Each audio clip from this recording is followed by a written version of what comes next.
خواجہ صاحب یہ اب ایک اور جو اعتراض آپ کی حکومت کے اوپر آ رہا ہے وہ کل کے جو ووٹنگ پیٹرنز تھے اس کے اوپر آ رہا ہے، خاص طور پہ سینٹ کے اندر جو بی این پی مینگل کے 2 سینیٹرز جو اختر مینگل صاحب کو نہیں مل رہے تھے لیکن حکومت کو مل گئے اور انہوں نے آ کے پھر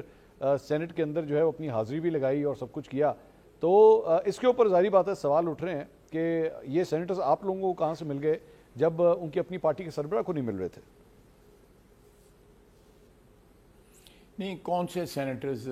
سینٹ کی سینیٹر قاسم رونجو جی اور نسیمہ احسان صاحبہ۔ نہیں، میرا نہیں خیال کہ کوئی بھی لاپتہ تھا، یہ صرف بیان بازی ہے، کوئی بھی لاپتہ نہیں تھا، ایک بھی جو ہے سینیٹر یا ایم این اے جو ہے وہ لاپتہ نہیں تھا۔ خواجہ صاحب یہ پاکستان تحریک انصاف کے بھی 2 ہیں، مجھے اگر آپ کو پرٹیکولرلی جی پاکستان تحریک انصاف کے 2 ہیں، ڈاکٹر زرقا تیمور اور سینیٹر فیصل سلیم۔ اس کے بارے میں تو بیرسٹر گوہر پہلے کہہ چکے تھے 2 سینیٹرز ہمیں نہیں مل رہے اور 9 ہمارے ایم این ایز جو ہیں، لیکن انہوں نے منصور انہوں نے ہمیں ووٹ تو نہیں دیا جی، ووٹ اگر وہ لاپتہ ہے تو ہمیں کیا، اس سے ہمارا تو کوئی تعلق نہیں ہے، یا تو انہوں نے کوئی ووٹ دیا ہوتا تو پھر تو آپ میرے گریبان پہ ہاتھ ڈالتے نا، جب انہوں نے ووٹ ہی نہیں ہمیں دیا تو یہ اگر ان کی سپیکولیشن ہے، دس از جسٹ میئر سپیکولیشن کہ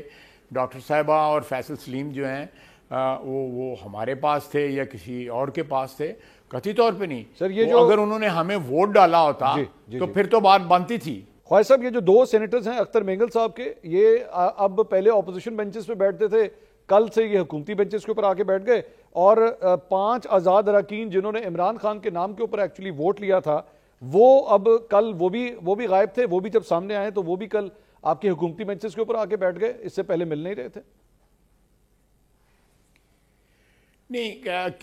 دیکھیں نا، 2 کا تو میں نے آپ کو جواب دے دیا جو پی ٹی آئی والے تھے، انہوں نے تو ہم نے ووٹ ہی نہیں دیا جی ٹھیک ہے۔ اب دو اور کون سی بات کر رہے ہیں؟ اختر مینگل صاحب کی جماعت کے سر، انہوں نے تو ان سے اختر مینگل صاحب نے ان سے استعفیٰ بھی ڈیمانڈ کر لی۔ نہیں، وہ انہوں نے استعفیٰ ڈیمانڈ کر لی ہے، وہ تو ایک لیگل پوزیشن ہے، میں اس پہ کمنٹ نہیں کروں گا، ٹھیک ہے، لیکن میرا خیال ہے کہ وہ مینگل صاحب کے پاس کبھی بھی جو ہے وہ اس طرح جس طرح کہا جاتا ہے کہ وہ مینگل صاحب کا اپنا تو انہوں نے نیشنل اسمبلی سے استعفیٰ دیا ہوا ہے تو ان کا اپنا ووٹ تو کاؤنٹ نہیں ہونا تھا، لیکن سینٹ میں اگر انہوں نے ایکسرسائز کیا ہے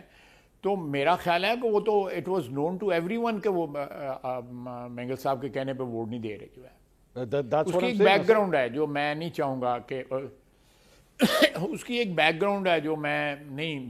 چاہوں گا کہ میں اس پہ کمنٹ کروں۔ یہ کہا جا رہا ہے کہ یہ 2 جو ادھر سے ادھر گئے ہیں وہ ایسی کون سی طاقت ہے جس کی ذریعے وہ 2 ادھر سے ادھر چلے گئے؟ آپ کہہ رہے تھے نہیں، کوئی نہیں، میرا خیال ہے کہ وہ اپنی پارٹی کے کنٹرول میں نہیں تھے، سیدھی بات ہے اس کی۔ وہ انڈیپینڈنٹ سینیٹرز جو ہیں وہ میرا خیال ہے کہ زیادہ انڈیپینڈنٹ ہوتے ہیں نسبتاً ایم این ایس کے اگر کمپیئر کیا جائے، انہوں نے اپنی رائے جو ہے وہ ایکسرسائز کی ہے، اور دوسرا یہ ہے کہ مینگل صاحب نے خود جو ہے پارلیمنٹ سے استعفیٰ دے دیا ہوا ہے، تو وہ ایک ابہام سا ان کی پارٹی کے ڈسپلن میں جو ہے کریٹ ہو گیا ہوا ہے، ٹھیک۔ تو میرا اپنا خیال ہے کہ ان دونوں حضرات کا جو ہے وہ اپنی پارٹی کی جو پالیسی ہے جس کے احتجاجاً جس کے اوپر مینگل صاحب نے، میں ان کا بڑا احترام کرتا ہوں، استعفیٰ دیا ہے، یہ ایک قسم کا وہ ان کا جو آپ کیا کہتے ہیں کہ اعتماد کا فقدان تھا، جس کی وجہ سے انہوں نے ووٹ جو ہے وہ مینگل صاحب کے کہنے پہ نہیں دیا، خود اپنی مرضی سے دیا۔ یہ خواجہ صاحب اس میں اس پوری لسٹ کے اندر ایون دو جو میں اگلا نام لینے لگا ہوں ووٹ انہوں نے بھی نہیں کیا، وہ تو بلکہ پارلیمنٹ میں بھی نہیں آئے تھے، لیکن ایک بہت بڑا نام ہے اور بہت بڑے سیاسی خاندان سے ان کا تعلق ہے، زین قریشی صاحب۔ ان کے اوپر بھی ان کی پارٹی الزامات لگا رہی ہے کہ جناب یہ بھی غائب ہو گئے تھے، یہ ہم سے رابطے میں نہیں تھے۔ یہ آپ سے رابطے میں تھے؟ آپ لوگوں کے ساتھ کوئی رابطہ تھا ان کا؟ قطعی طور پہ ہمارے ساتھ کوئی رابطہ نہیں تھا ان کا، کوئی رابطہ، سرے سے کوئی رابطہ نہیں تھا ان کا۔ اچھا، وہ اگر ان کا اور ان کی پارٹی کا معاملہ ہے، ہمارا اس سے کوئی تعلق نہیں ہے، ہمارے ساتھ کوئی ہم نے بھی جس طرح آپ نے سنا ہے اس طرح ہم نے بھی سنا کہ وہ پارٹی جو ہے ان کو اپروچ نہیں کر پا رہی، کیا وجہ تھی اس کی، کیا پیچھے، تو میں اس پہ اسپیکولیٹ نہیں کرنا چاہوں گا کیونکہ کوئی کنفرم چیز نہیں ہے، میں ایسے کوئی اسپیکولیشن کر دوں جس سے کسی کی دل آزاری ہو، میں نہیں کروں گا. خواجہ صاحب ماضی کے اندر یہ پارٹی ان کی جو ہے انٹرنل جی پلیز گو اہیڈ، بات پوری کریں آپ فرمائیں. میں یہ سوال کر رہا تھا سر کہ میرا مطلب یہ ان کی پارٹی کا معاملہ ہے. ٹھیک ہے